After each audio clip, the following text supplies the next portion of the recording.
dans une école de magie située sur une île volante appelée Mistogan, les étudiants sont formés pour maîtriser leurs pouvoirs magiques et leurs compétences de combat afin de se défendre contre les attaques fréquentes des monstres scarabées. Ces créatures ont causé la destruction de la civilisation à la surface de la Terre, obligeant les humains survivants à se relocaliser sur l'île de Mistogan. Il est devenu essentiel pour chaque génération d'habitants de l'île d'améliorer ses capacités et de construire une communauté plus forte. Lorsqu'un essaim de monstres scarabées approcha de l'île de Mistogan, les meilleurs sorciers de l'Académie Skywizard furent chargés de les combattre. Parmi eux se trouvait le célèbre sorcier Kanata Hage, accompagné de Yuri Flostre, Chloé Sevigny et Lloyd Alloin. Ensemble, ils combattirent courageusement les scarabées, utilisant toutes leurs compétences pour protéger l'île. Malgré leurs efforts et leurs victoires, les monstres implacables les submergèrent. Voyant le danger croissant, Kanata exhorta Yuri et leurs compagnons à battre en retraite et à protéger l'île de Mistogan pendant qu'il affrontait seul les monstres restants. Avec Yuri blessé, Lloyd et Chloé retournèrent à l'île de Mistogan, laissant tout à Kanata. Alors que Kanata se préparait à une attaque décisive, un énorme monstre scarabée émergea et lui tira un rayon de lumière. Cependant, il resta calme et se prépara à riposter avec une attaque finale de son épée enchantée. Une énorme explosion suivit, illuminant le ciel d'une luminosité intense. Le décor changea pour montrer le calme paisible sur l'île de Mistogan, où Kanata reprit sa routine habituelle à l'Académie Skywizard. Un jour, Chloé apporta un rapport au leader de l'Académie, Fréon Flamel, concernant 3 étudiantes risquant l'expulsion en raison de leur manque de réussite. Ces étudiantes sont Misora Whittal, qui n'a pas beaucoup accompli, Lecty Ezenak, une fille timide qui interagit rarement avec les autres, et Rico Flamel, la sœur plus jeune et égocentrique de Fréon, qui se considère comme supérieure. Fréon décida que ces filles avaient besoin d'une approche différente, alors elle demanda à Chloé de convoquer Kanata pour une tâche spéciale. Pendant ce temps, alors que Kanata vérifiait l'inventaire à l'entrepôt de l'Académie, Lloyd lui parla d'une pénurie récurrente d'armes, suggérant un vol possible. Fréon voulait voir Kanata pendant le déjeuner, donc malgré sa réticence, Kanata accepta et alla la rencontrer. En chemin, Kanata heurta accidentellement Misora, qui savourait des petits pains à la confiture dans la cour. Son petit pain à la confiture atterrit sur le pantalon de Kanata, ce qui amena Misora à le méprendre. Avant qu'elle puisse exprimer son mécontentement, Kanata partit rapidement pour nettoyer son pantalon au lavabo du terrain. Pendant ce temps, Rico, connu pour son égocentrisme, rencontra Kanata et l'accusa de comportement inapproprié parce qu'il ne portait que des caleçons.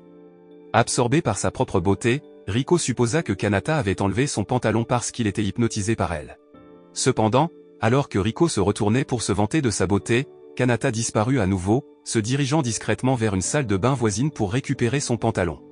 Malheureusement, il se retrouva dans une autre situation gênante lorsqu'il tomba sur Lecty en train de se changer. Surprise par l'apparition soudaine de Kanata dans les toilettes des femmes, Lecty l'accusa également de mauvaise conduite, faisant écho aux sentiments des rencontres précédentes. Malgré son malaise, Kanata se rendit au bâtiment administratif de l'Académie pour rencontrer Fréon, regrettant son choix de raccourci et les rencontres avec les 3 filles. À l'intérieur du bureau de Fréon, d'autres étudiants, qui avaient été témoins du comportement étrange de Kanata, le regardaient avec suspicion et l'accusaient de trahison. Alors que Kanata montait les escaliers, il rencontra Yuri, qui l'appela traître. La raison derrière cette accusation restait floue, mais la réponse de Yuri laissait entendre un lien avec l'incident de l'attaque de Scarabée et l'équipe de Kanata. Une fois dans le bureau de Fréon, elle lui confia la tâche de mentorat des 3 étudiantes les moins performantes de l'Académie pour le semestre. Initialement hésitant à accepter la mission, Kanata accepta finalement à contre-ségur en raison du manque d'autres instructeurs disponibles. Après avoir reçu les dossiers des étudiantes en difficulté, Kanata se rendit dans la classe de l'équipe de Feu 601 pour rencontrer ses nouvelles élèves. Malgré les moqueries des autres étudiants de l'Académie dans les couloirs, qui le qualifiaient de traître, Kanata resta imperturbable face aux insultes, semblant habitué à un tel traitement. Pendant ce temps, Misora, Lecty et Rico discutaient de la rencontre avec la personne qu'elles considéraient comme inappropriée. À leur grande surprise, la personne qu'elles discutaient entra dans leur classe. Se présentant comme leur nouveau professeur, l'arrivée de Kanata ne reçut pas un accueil chaleureux des 3 filles lorsqu'elles réalisèrent qu'il était celui qu'elles avaient qualifié d'inapproprié. Leur déception grandit en découvrant la réputation de Kanata en tant que traître au sein de l'Académie.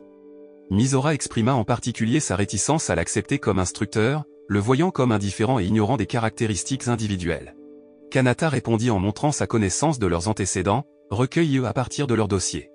Malgré les efforts de Kanata, Misora restait réticente à lui faire confiance. Elle mentionna qu'il y a 6 mois, Kanata avait survécu à une rencontre avec les monstres scarabées mais avait depuis évité de participer aux missions, entraînant l'échec de son équipe à un examen crucial. Depuis lors, Kanata avait été étiqueté comme traître pour ses actions, ce qui avait conduit son équipe et l'Académie à perdre espoir. Néanmoins, il informa les filles que, quel que soit leur avis, c'était la décision de l'académie pour qu'il soit leur instructeur. Kanata révéla alors son passé en tant que célèbre magicien épéiste, connu sous le nom de Black Sword Master. Il exprima sa confiance en sa capacité à les entraîner pour surpasser leur père et devenir de puissants guerriers. Cette révélation suscita l'intérêt de Misora et des autres, qui voulaient apprendre avec enthousiasme les techniques d'épée de lui.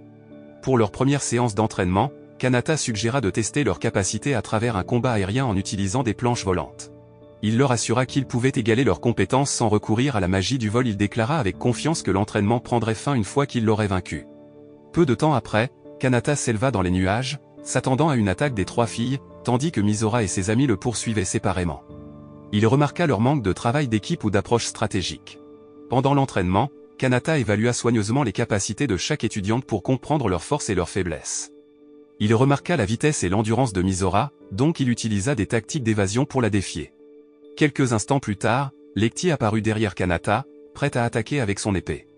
Reconnaissant ses mouvements agiles, Kanata remarqua sa tendance à hésiter et à s'excuser pendant le combat. Voyant son potentiel, il décida de l'aider à surmonter son manque de confiance en elle grâce à l'entraînement. Pendant ce temps, Kanata sentit des attaques lointaines signalées par des visées laser, indiquant le tir imminent de Riko.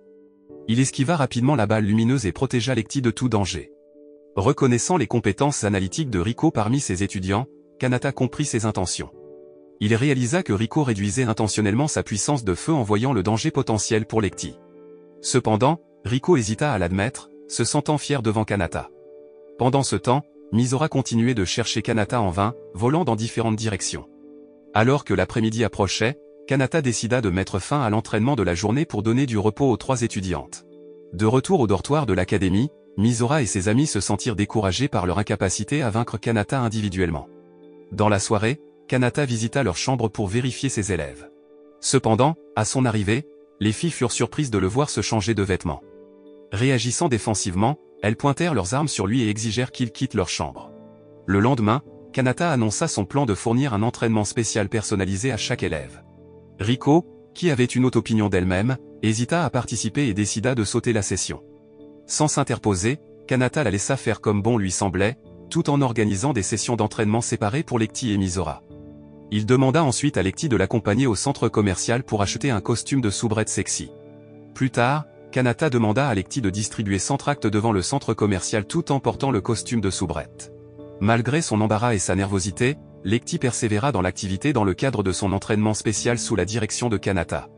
Pendant ce temps, Kanata confia à Misora la mission de suivre Riko toute la journée pour découvrir ses faiblesses. Incertaine au départ car elle ne connaissait pas grand-chose de Riko, Misora accepta à contre-séance sous l'insistance de Kanata, observant secrètement les actions de Riko. Alors que Lecty luttait pour rassembler le courage de distribuer des tracts aux clients du centre commercial, elle se sentait de plus en plus confuse lorsqu'elle était approchée par des garçons. Malgré ses nerfs, elle saisit l'occasion pour distribuer les tracts. Après avoir réussi le défi initial, elle prit confiance en elle et commença à aborder davantage de visiteurs pour distribuer les tracts. Tout en suivant Riko comme instruit, Misora est inopinément découverte par elle, ce qui amène Riko à croire que Misora est attirée par son charisme. Riko invite ensuite Misora à passer du temps ensemble, ce à quoi Misora accepte avec enthousiasme. Pendant son observation, Misora remarque les intérêts variés de Riko. Malgré son amour pour les livres philosophiques complexes, Riko adore aussi les mignons moutons en peluche. Misora est perplexe devant les préférences et les comportements apparemment contradictoires de Riko, ce qui rend difficile l'identification de ses faiblesses. Contrairement au défi continu de Misora avec sa mission, Lecty devient plus à l'aise dans les foules animées et gagne en confiance en distribuant des tracts à chaque visiteur. Après avoir réussi sa tâche spéciale, elle se rend directement à Kanata, qui se détend dans un café voisin. Kanata félicite Lecty pour son courage à affronter ses peurs et lui assigne la prochaine tâche spéciale. Il lui annonce qu'il a organisé pour elle de travailler comme serveuse à temps partiel au café, où elle servira chaque client à partir de ce jour-là. À son arrivée au café, les clients appellent immédiatement Lecty pour prendre leur commande. Cependant, le fait de la voir encore habillée en soubrette sexy attire encore plus l'attention des clients masculins, qui lui passent volontiers leur commande. Se sentant dépassé par les railleries et l'embarras, Lecty s'enfuit de la scène. Par coïncidence, Lloyd était présent au café et reconnut la fille habillée en soubrette comme l'étudiante de Kanata.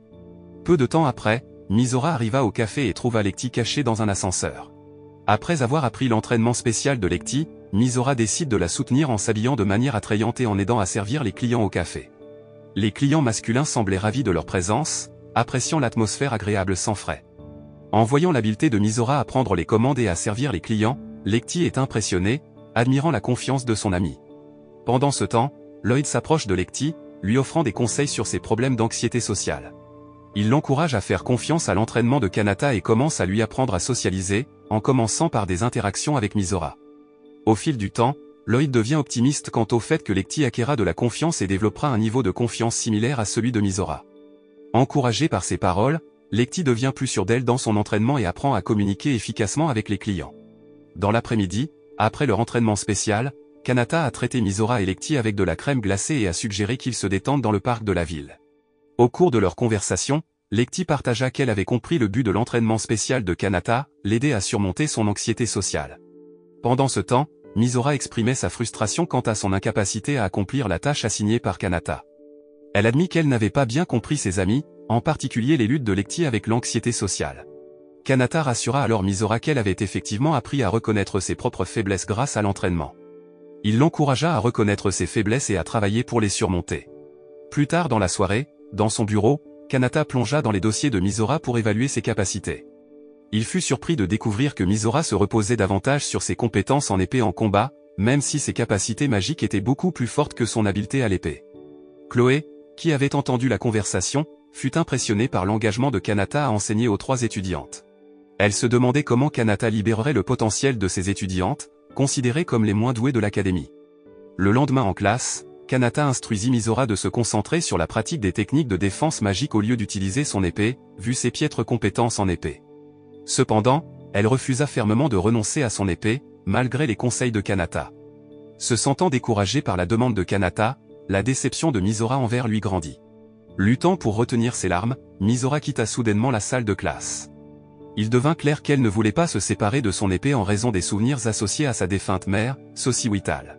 Dans l'ère précédente, Soci Whittal était l'une des chevalières à l'épée les plus respectées de l'Académie des Sorciers Célestes, capable de vaincre des centaines de monstres scarabées à elle seule. Sa compétence incroyable a laissé de nombreuses personnes impressionnées, y compris Misora, qui admirait la force de sa mère.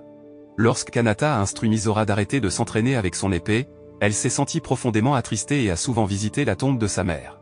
Désespérée, elle n'a même pas fréquenté l'Académie des Sorciers Célestes et n'a pas aidé Lecty au café ces derniers jours. Inquiet de l'absence prolongée de Misora, Kanata ressentit des regrets et décida de rendre visite aux Sticus de sa famille.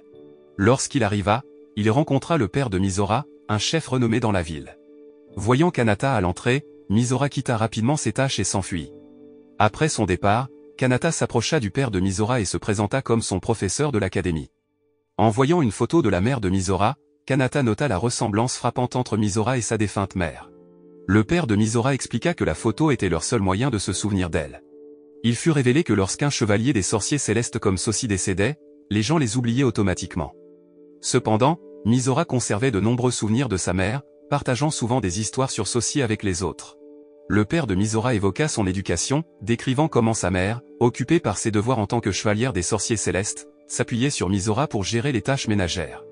Malgré des erreurs occasionnelles, Soci faisait de son mieux pour être une mère dévouée envers Misora.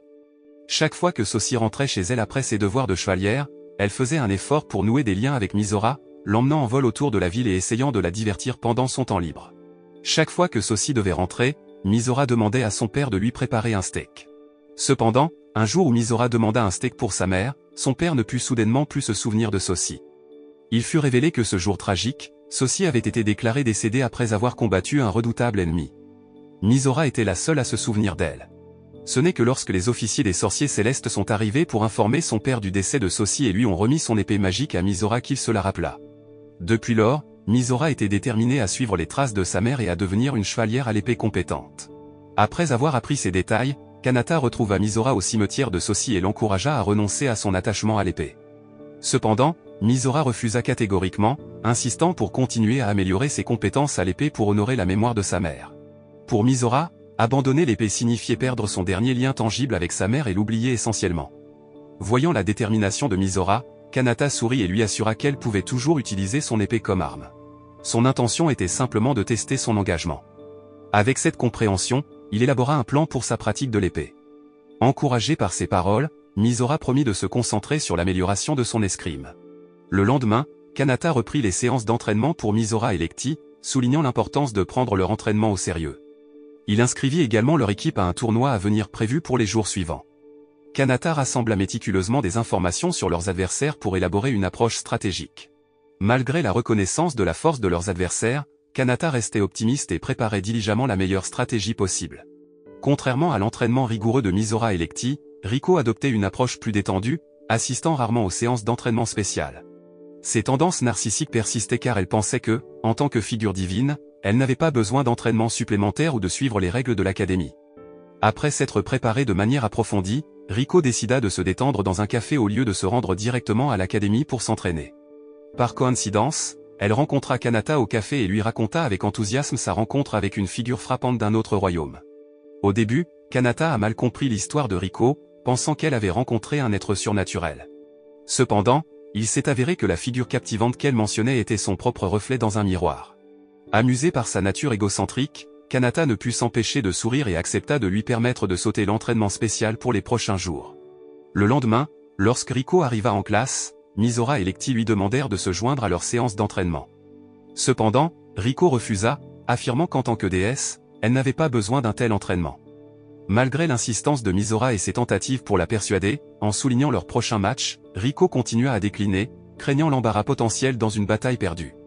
En entendant l'explication de Rico, Kanata reconnut la sagesse d'éviter un combat qu'il ne pouvait pas gagner.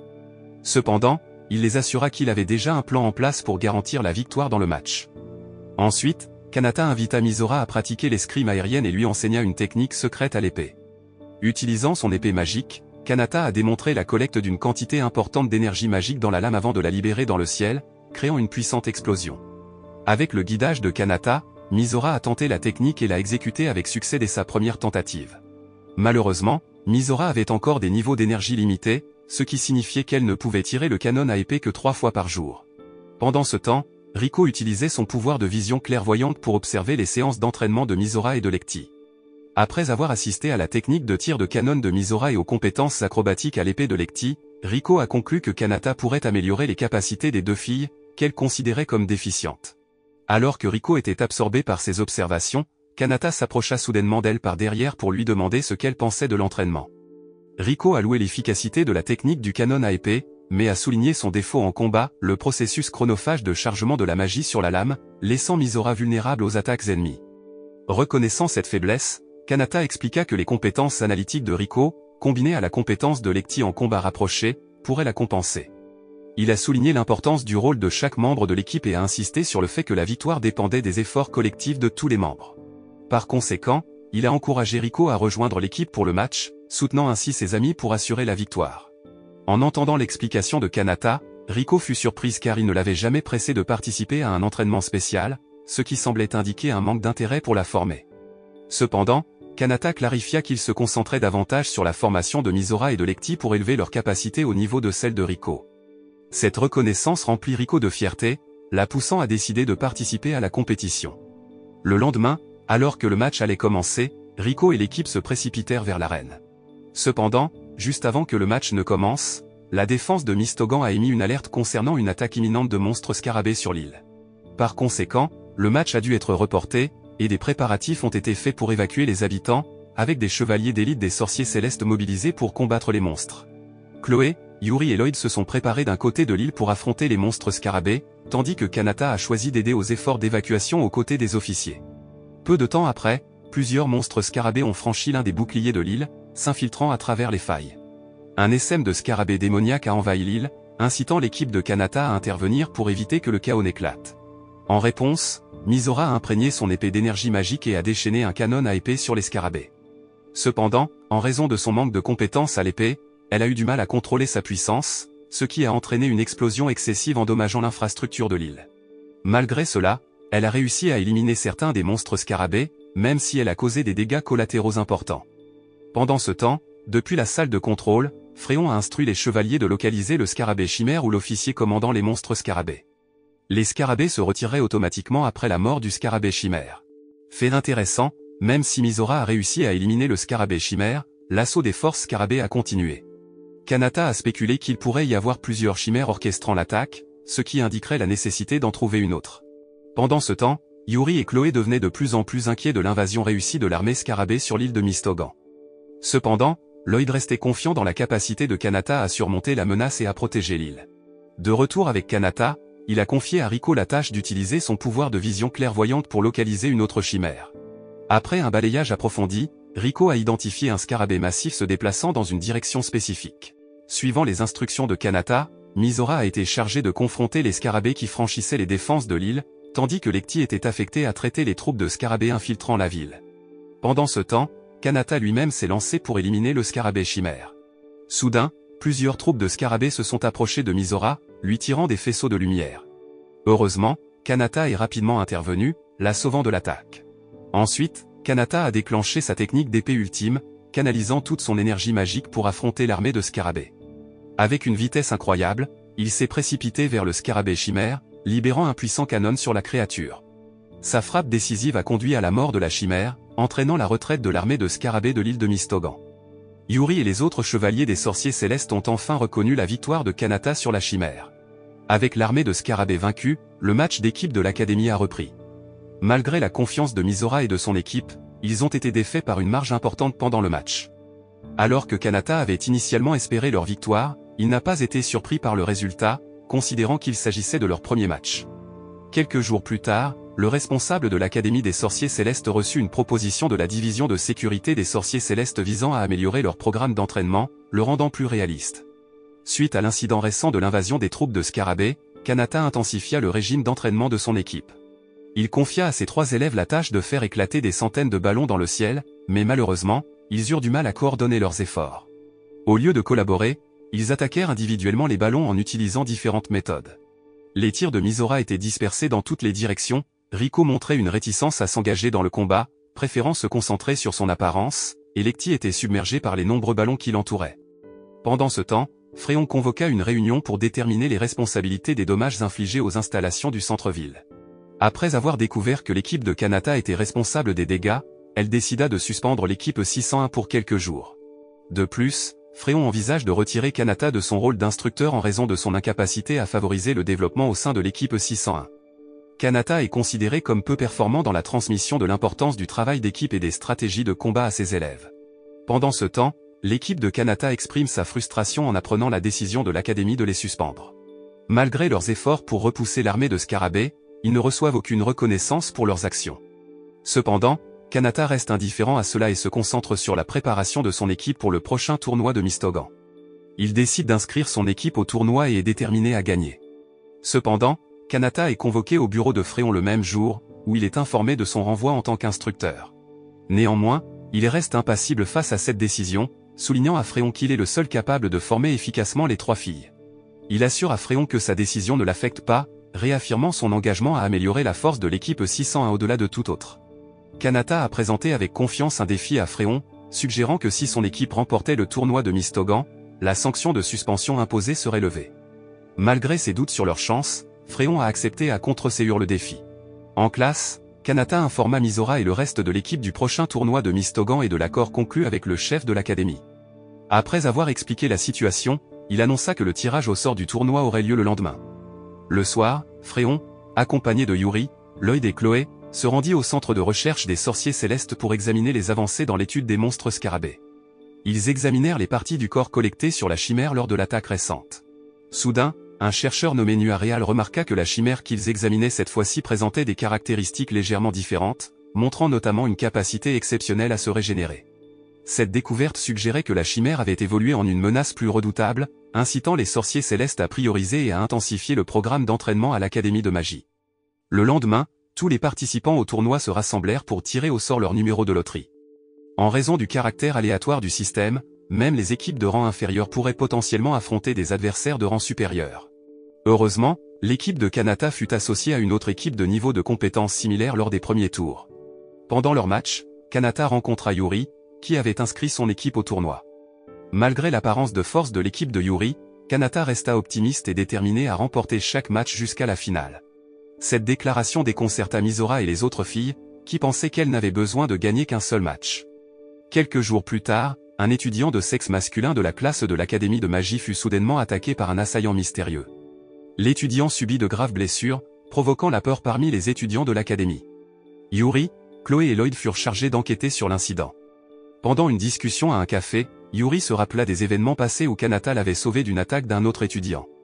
À l'époque, Yuri, une nouvelle venue à l'Académie de magie, avait été impressionnée par les compétences de l'équipe de Kanata et l'avait admirée en silence depuis. Alors que Kanata reste concentré sur l'entraînement de son équipe, il se concentre sur l'établissement d'une formation appropriée pour leur prochain combat de tournoi.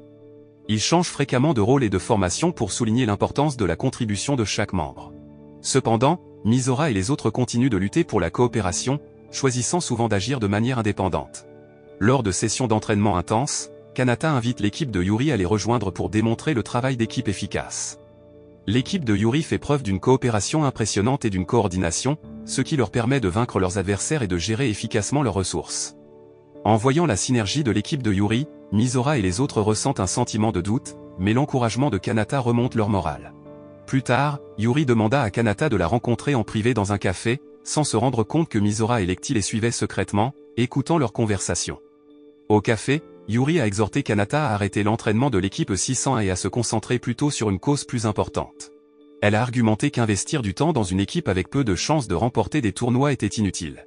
En réfléchissant à leur rencontre passée, Kanata a reconnu les luttes antérieures de Yuri avec la magie de vol malgré la marginalisation de l'équipe 601 par l'Académie. Kanata est resté convaincu de pouvoir libérer leur potentiel et les façonner en une unité redoutable. Pendant ce temps, Lloyd et Chloé ont visité le bureau de Fréon pour la tenir informée de l'affaire d'agression en cours qu'ils enquêtaient. Ils ont remarqué des similitudes et des schémas dans les attaques, notant que toutes les victimes étaient des étudiants de l'Académie de magie des sorciers célestes. Le motif de l'attaquant a commencé par des agressions sur la classe de niveau le plus bas, la classe E, progressant à travers les niveaux DSC. Avec 3 étudiants déjà ciblés, il craignait que la prochaine victime ne soit de niveau B. Le lendemain, des étudiants de niveau B ont été attaqués de manière inattendue par l'assaillant mystérieux. Ce soir-là, le coupable s'est révélé être Nua, un chercheur des sorciers célestes obsédé par Yuri et désireux d'affirmer sa domination à ses yeux. Le lendemain matin, alors qu'il faisait son jogging dans le parc de l'Académie, Kanata est tombé par hasard sur Lecty, qu'il a invité à discuter.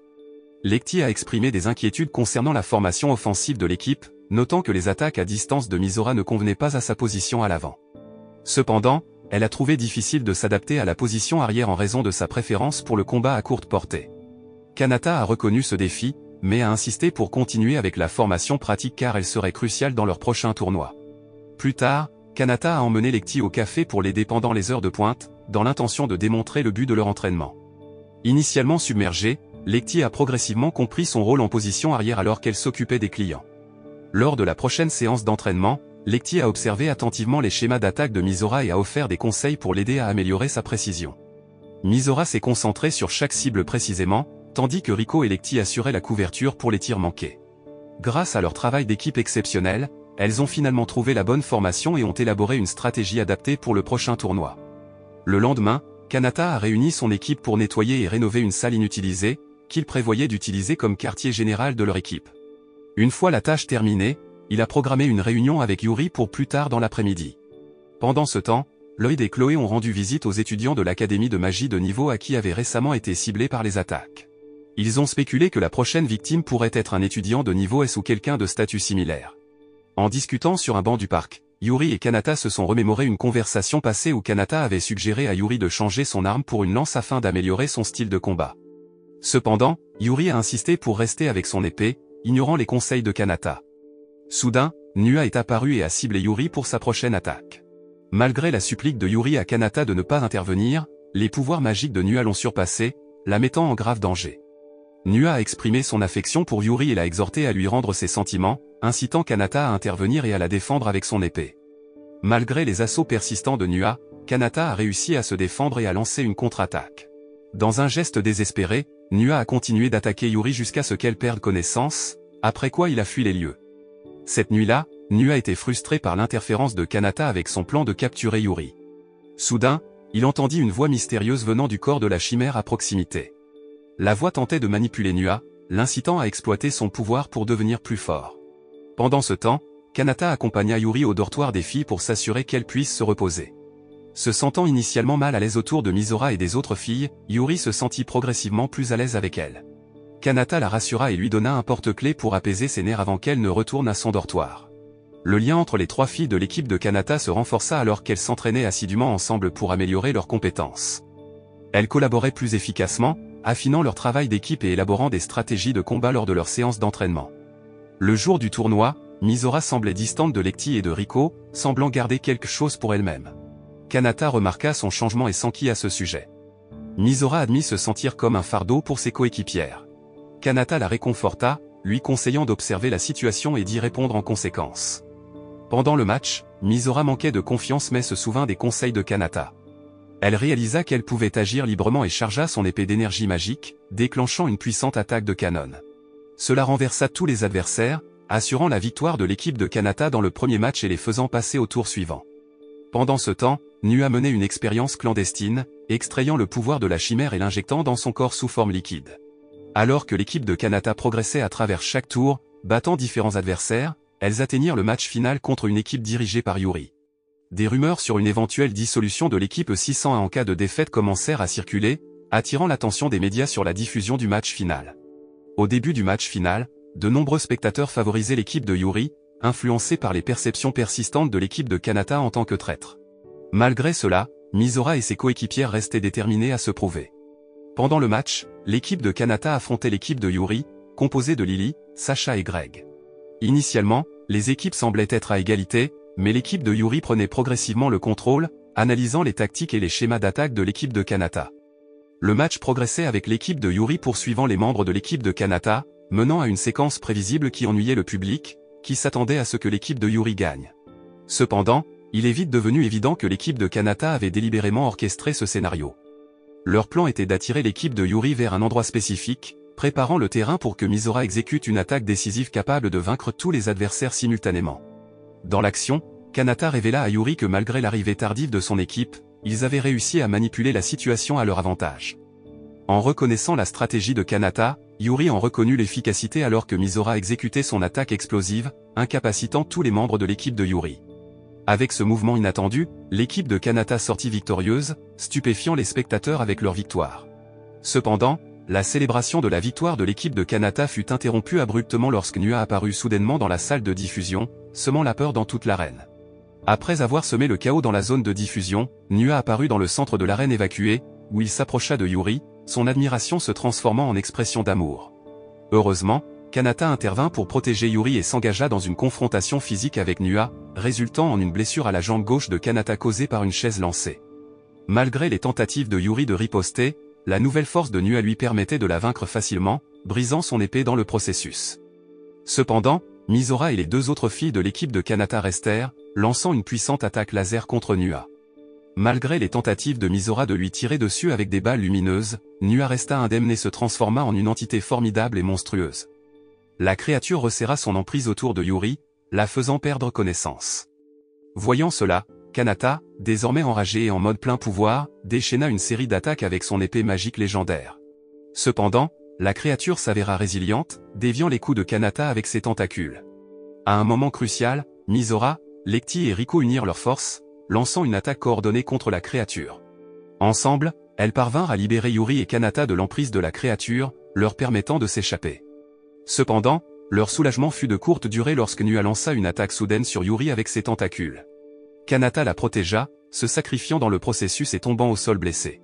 Face à cette situation désespérée, Yuri et les trois filles rassemblèrent leurs forces, lançant une contre-attaque unifiée contre Nua. Grâce à leur coopération, Yuri réussit à vaincre le monstre en lançant la lance anti-régénération dans son corps. Avec la créature vaincue, l'arène retrouva la sécurité, et les blessés furent rapidement évacués à l'hôpital. Après que l'équipe de Kanata soit sortie victorieuse du tournoi, Fréon tint sa promesse de lever la sanction de suspension imposée à l'équipe. Cependant, elles ne reçurent aucune récompense telle que de nouvelles armes ou des montées de niveau, ce qui les laissa déçus. Quelques jours plus tard, Kanata invita Yuri à rejoindre l'équipe 601 en tant que nouvelle membre, conformément à l'accord selon lequel le mentor de l'équipe perdante devait rejoindre l'équipe gagnante en tant qu'élève. L'anime se termine sur une scène montrant Kanata tenant sa promesse de former l'équipe 601, anciennement ostracisée, dans le but de les transformer en l'équipe de premier plan de l'Académie de magie des sorciers célestes. Ainsi, la morale de l'histoire est que si vous écoutez aux portes, assurez-vous que c'est sur quelque chose de juteux, comme des confessions d'amour secrètes ou des monologues de méchants.